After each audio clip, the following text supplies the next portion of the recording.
Hi everyone, my name is Holly Norris, and today I'll be presenting a short workshop on online branding. If you have any questions or comments, please feel free to contact me at the email provided at the end of the presentation. Today, we'll be discussing various tips, platforms, and tools regarding online branding. We will discuss personal versus professional branding, and then understanding who you are as it pertains to your online brand. Then we'll discuss why it's important to have a great professional headshot and what goes into a great headshot. And to wrap up, I'll provide you with some tips and tricks when it comes to social media, websites, and other personal branding tools. The first thing you have to understand when it comes to branding is the difference between personal and professional. It should be clear that the messaging you provide via the platforms you use to disseminate your personal brand are either personal, professional, or a melding of both. It's up to you to decide whether to keep your personal and professional platforms separate or to let the two mix. Creating a personal brand is a form of storytelling. The personal brand you choose to display to the world is a story you want to share to those who look at your online content. This is your opportunity to shape the first impressions of the people whom you've never met. Think of your personal brand like the cover of your book. Until someone dives deeper into the pages and actually meets you, this may be all they see. Defining your personal brand can be as simple as finding something you're passionate about. This could be a catchphrase, a short sentence that sums you up, or a logo if you're really great at design. The key to a personal brand and maintaining the messaging is creating consistency. Consistency is key when it comes to personal brand because, as I said, oftentimes your online brand is the first impression you could have on a potential employer or client. Ensuring that not only the messaging and post content, but also the photos and styles of your online profiles are consistent will help whoever is viewing them get a well-rounded impression of who you are. Next, we move into headshots. A headshot is potentially the first time a client or customer could see what you look like. So it's incredibly important that your headshot is clean, high quality, and professional looking if you're using your platforms for business. If you look at my mom's real estate Facebook pictured here, it's easy to see what she looks like from her headshot. Here, we see two different headshots of mine. The first is a bad photo. You can see that someone else has been cropped out of it. I'm wearing big, chunky jewelry, and there's a filter over the photo. The lighting also isn't great as it was taken on a phone. In the second picture, I'm wearing plain clothing, minimal jewelry, and there's better lighting with no filter. This photo would be great for professional profiles. When taking a headshot or having it taken, don't wear too much makeup, especially crazy eyeshadow or lip colors. Wear simple clothing that complements your hair color and skin tone, and don't wear something that you wouldn't normally wear in person. Don't include others in your photos, and use plain, retouched photos if necessary, with no filters. Now that you've got a killer headshot, it's time to discuss where those photos will go. Social media is a wide net, and while many people will tell you to join as many platforms as possible, it's not necessary to overwhelm yourself if the people you want to connect with are only on a few platforms. We'll discuss 3 of those key platforms most used by professionals.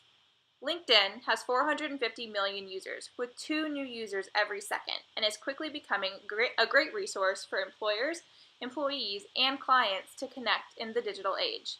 LinkedIn allows you to create an online resume that includes your professional experience, education, volunteer work, and so much more. When using LinkedIn to build your online portfolio, it's important that you make it robust. Make sure the information is up to date and that you include photos, projects, and publications you've worked on. And like any social network, LinkedIn is all about who you're connected to, so add previous employers and coworkers, friends from school, and people in the industry you'd like to get content from. Facebook is another great tool for building your online profile. While many professionals have their Facebooks private, making select photo albums or posts public allows you to show your personality while documenting your life. Be sure to change your settings to ensure that you have to approve other people's posts on your wall, and if you're mentioning a company or organization in a post, be sure to tag them to get noticed. Twitter is the last social media platform we'll cover. Since its inception in 2009, Twitter has grown to an estimated registered 1.3 billion users. Utilize this platform to reach people with quick, visual messages that show your personality as a professional. Follow industry professionals and other organizations for content to retweet and tag their pages when you find content relevant to them. Next, we'll move into building a professional website. Why should you get a professional website?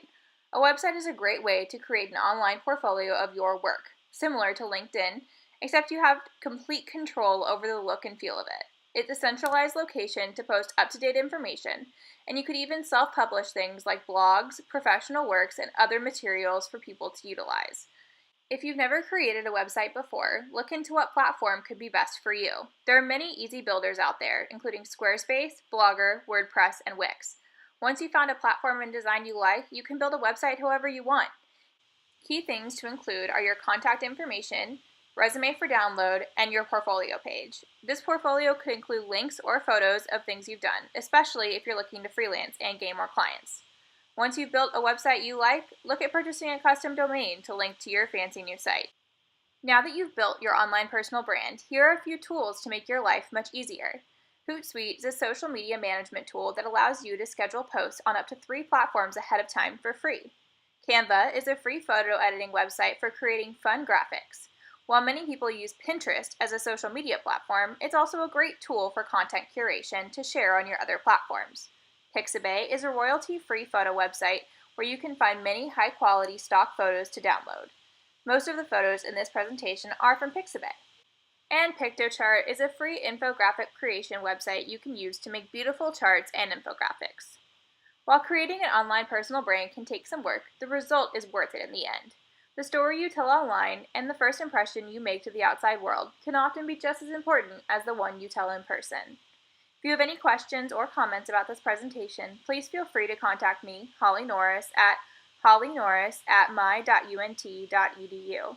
This presentation was created as part of a Learning Technologies class at the University of North Texas in the fall of 2016.